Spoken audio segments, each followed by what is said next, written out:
Kegagalan adalah kemungkinan yang bisa terjadi. Jika semuanya tidak gagal, kamu tidak cukup membandingkan. Jika ada sesuatu yang cukup penting, bahkan jika kemungkinan melawanmu, kamu harus tetap melakukannya. Langkah pertama adalah menetapkan bahwa sesuatu itu mungkin, maka kemungkinan akan terjadi. Bekerjalah ekstra keras, kamu perlu waktu 80 hingga 100 jam seminggu setiap minggu, ini akan meningkatkan peluang keberhasilan.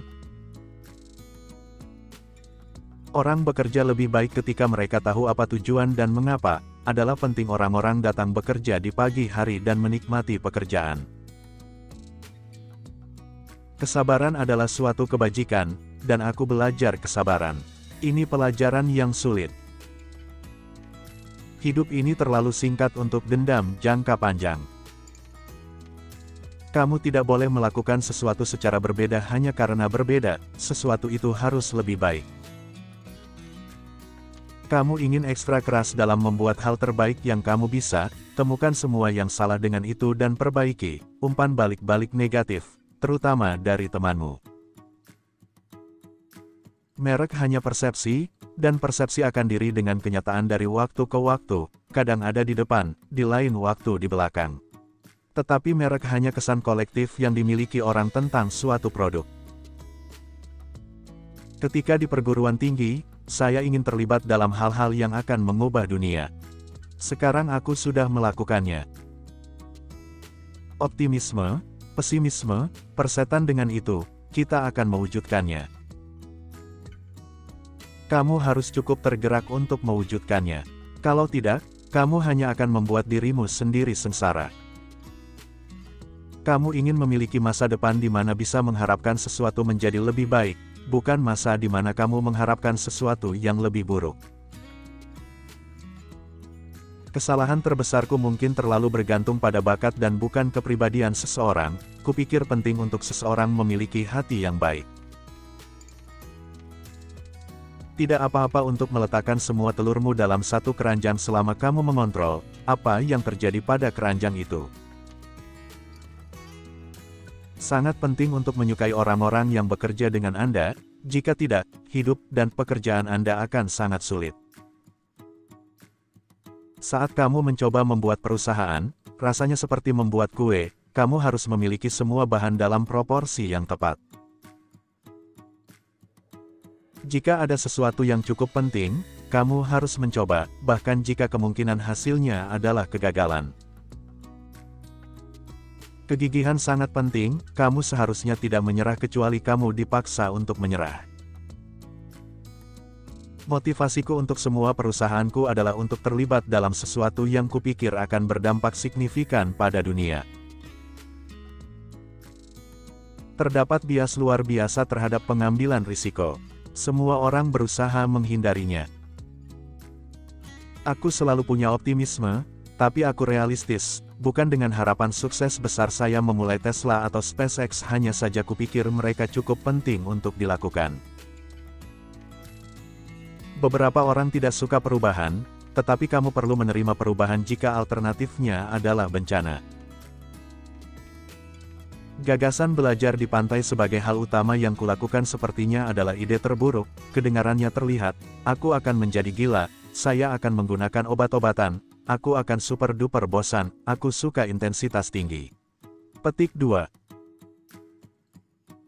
Kupikir ini satu saran terbaik, teruslah berpikir tentang bagaimana kamu bisa melakukan hal-hal dengan lebih baik dan pertanyaannya sendiri.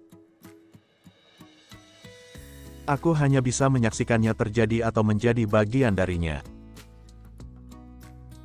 Aku sampai pada kesimpulan bahwa kita harus bercita-cita untuk meningkatkan ruang lingkup dan skala kesadaran manusia untuk lebih memahami apa yang harus diajukan. Sungguh, satu-satunya hal yang masuk akal adalah berjuang untuk pencerahan kolektif yang lebih besar.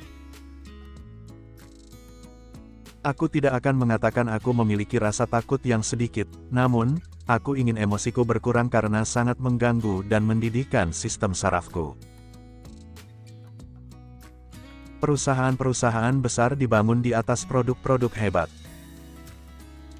Sebisa mungkin, hindari mempekerjakan MBA. Program MBA tidak mengajarkan orang cara membuat perusahaan. Jangan takut dengan arena baru. Kupikir mungkin bagi orang biasa untuk memilih menjadi luar biasa.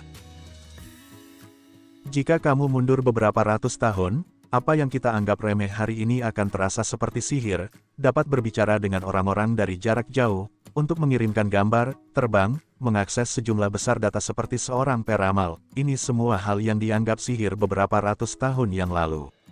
Petik 2.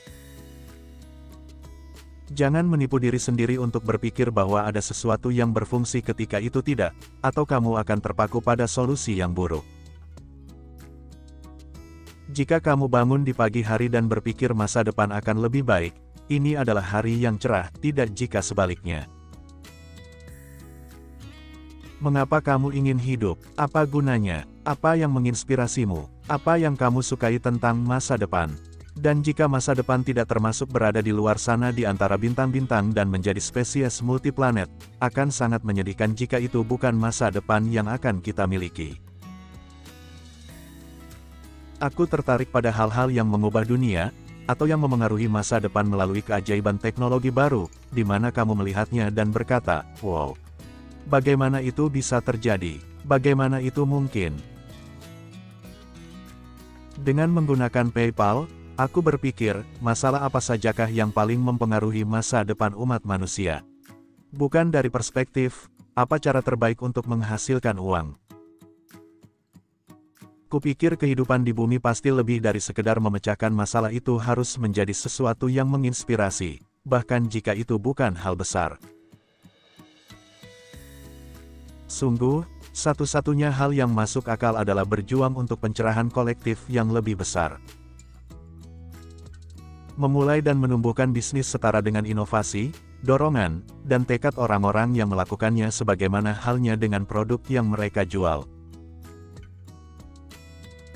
Fisika adalah kerangka kerja yang baik untuk berpikir, didikan sampai kebenaran fundamental dan argumen muncul dari sana. Kupikir sebagian besar hal penting di internet telah dibangun. Kupikir kamu harus selalu ingat bahwa entropi tidak ada di pihakmu. Menjadi seorang entrepreneur, seperti makan gelas dan menatap ke jurang kematian. Saya pikir sangat penting untuk memiliki umpan balik, di mana Anda terus-menerus ditanya tentang apa yang telah Anda lakukan dan bagaimana Anda bisa melakukannya dengan lebih baik. Terima kasih. Semoga bermanfaat.